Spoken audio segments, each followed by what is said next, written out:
Hi అండి. Good evening. Myself and doctor Swapna Srinath, fertility consultant, Komali fertility centre, Guntur.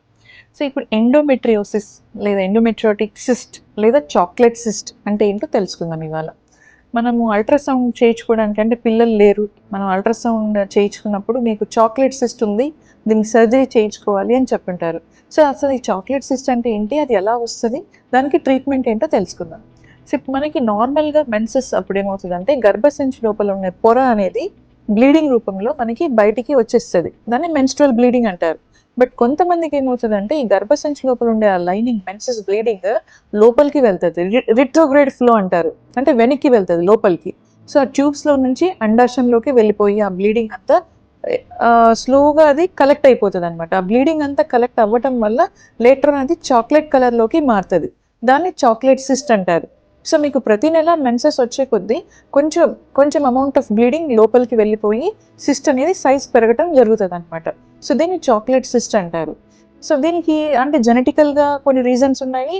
కొంతమందికి without any genetic history also because of some local inflammation ఎక్కువగా ఉండటం వల్ల, వాళ్ళ receptors తేడా ఉండటం వల్ల ఇది జరుగుతదనమాట. సో, దీన్ని ఎలా గుర్తిస్తాము? అల్ట్రాసౌండ్‌లో గుర్తిస్తాము. కొంతమందికి మినిమల్ అండ్ మైల్డ్ ఎండోమెట్రియోసిస్ అంటే ఈ ఎండోమెట్రియోసిస్‌లో కూడా స్టేజెస్ ఉంటాయండి. మినిమల్ అండ్ మైల్డ్ అంటే అది ఓన్లీ స్పాట్స్ లాగానే అంటే ఈ మెన్‌స్ట్రువల్ బ్లీడింగ్ అనేది కొంచెం 1, 2 స్పాట్స్ లాగానే ఉంటది. మెన్‌స్ట్రువల్ బ్లీడింగే. దాన్ని ఎండోమెట్రియోటిక్ స్పాట్స్ అంటారు. కొంతమందికి ఏమవుతదంటే హైడ్రోసాల్పింగ్స్, ట్యూబుల్ వాయటం, ట్యూబుల్ మూసుకుపోవటం కూడా జరుగుతది. ఇంకొంతమందికి చాక్లెట్ సిస్ట్ అనేది కూడా ఏర్పడుతది. అంటే సివియారిటీని బట్టి మీకు లోపల ఉండే సింప్టమ్స్ డిఫరెంట్ ఉంటాయన్నమాట.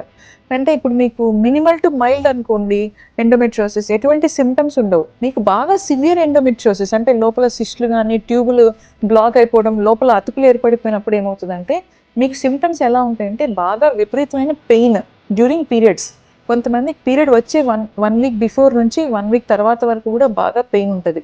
ఇంకొంతమందికి ఏంటంటే పెయిన్ డ్యూరింగ్ సెక్షువల్ ఇంటర్‌కోర్స్ అంటే ఈ డ్యూరింగ్ ద సెక్షువల్ ఇంటర్‌కోర్స్ బాగా పెయిన్ ఉంటదనమాట.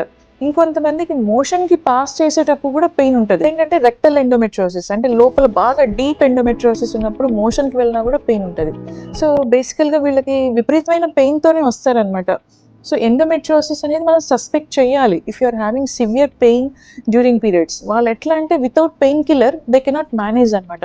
పెయిన్ కిల్లర్ వేసుకోకపోతే అసలు వాళ్ళు ఉండలేరనమాట. అటువంటి సింప్టమ్స్ ఉంటాయి వీళ్ళకి. ఇంకా తర్వాత పిల్లలు పుట్టకపోవటము, కొంచెం ప్రెగ్నెన్సీ లేట్ అవ్వటము ఇవన్నీ కూడా ఉంటాయి. సో, ఎండోమెట్రియోసిస్‌ని మనము మరి లాప్రోస్కోపీ అనే పద్ధతి ద్వారా మనము సర్జరీ చేయటం వల్ల దీన్ని కరెక్ట్ చేయొచ్చు. సో, ఇప్పుడు చాక్లెట్ సిస్ట్ అనేది మనం చూసాం. సో, అన్ని సిస్ట్‌లు సర్జరీ ద్వారా రిమూవ్ చేయాలి అంటే అవసరం లేదు. Suppose it is only 3-4 centimetres. So, దాన్ని మనం డిస్టర్బ్ చేయకుండా వదిలేసి నేచురల్‌గా ప్రెగ్నెన్సీ ప్లాన్ త్వరగా చేసేసుకొని లేదా ఐవీఎఫ్‌కి వెళ్ళిపోవాలి. Suppose the cyst is big more than 5 centimetres ఉంది. లైక్ అరౌండ్ 6, 7 సెంటీమీటర్స్ లేదా 10 సెంటీమీటర్స్ సిస్ట్ ఉందనుకోండి. ఖచ్చితంగా లాప్రోస్కోపీ చేయాలి అండ్ సిస్ట్‌ని రిమూవ్ చేయించుకోవాలి. సో, లాప్రోస్కోపీ అనేది సిస్ట్ రిమూవ్ చేయడం వరకు మాత్రమే హెల్ప్ అవుతది.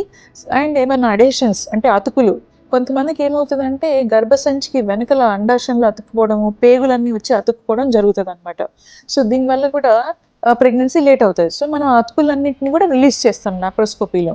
So, ఎండోమెట్రియోసిస్‌కి 2 treatments. ఒకటి అంటే అసిస్టెడ్ రిప్రొడక్షన్ అంటే ఐయుఐ గానీ, ఐవీఎఫ్ ద్వారా గానీ ప్రెగ్నెన్సీ వస్తది.